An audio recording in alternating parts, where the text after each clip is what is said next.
Nicolas Maduro की गिरफ्तारी।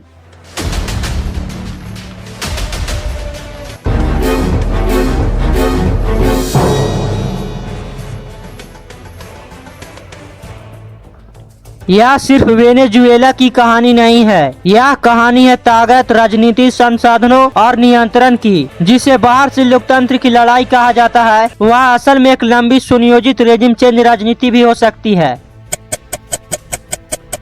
Venezuela दुनिया के सबसे बड़े तेल भंडार वाला देश, तेल जो विश्व की राजनीति की असली मुद्रा है। लेकिन जैसे जैसे तेल पर नियंत्रण की दौड़ बढ़ी, वैसे वैसे इस देश की राजनीति अंतर्राष्ट्रीय ताकतों की जंग का मैदान बनती चली गई। ह्यूगो चैवेज के बाद सत्ता आई निकोलस मादुरो के हाथ में और यहीं से शुरू हुई एक नई टकराहट, लोकल राजनीति बनाम ग्लोबल पावर। इसे कहते हैं रेजिम चेंज, एक ऐसी राजनीति जहां युद्ध खुले मैदान में नहीं लड़ा जाता। पहला कदम आर्थिक प्रतिबंध, दूसरा देश के भीतर असंतोष को हवा देना, तीसरा विपक्षी चेहरों का अंतर्राष्ट्रीय समर्थन और आखिरी कदम सत्ता परिवर्तन बिना औपचारिक युद्ध के।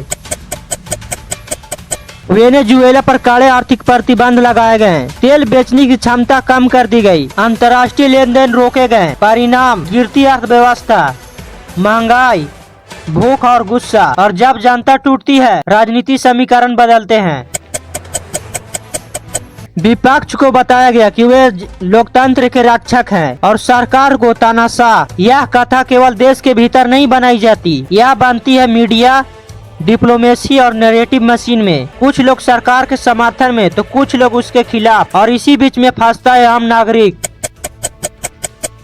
मादुरो की गिरफ्तारी एक राजनीतिक घटना भर नहीं थी, यह एक जियोपॉलिटिकल सिग्नल भी थी।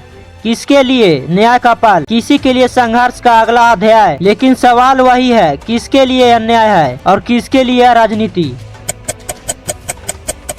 इस कहानी की जड़ में है रिसोर्स कंट्रोल, तेल, सोना, गैस और उन्हीं जरिए ग्लोबल इन्फ्लुएंस। लोकतंत्र की बहस, मानवाधिकार की अपील, सब सही है, लेकिन इसके पीछे छुपा इकोनॉमिक इंटरेस्ट अवसर कागज पर नहीं दिखता।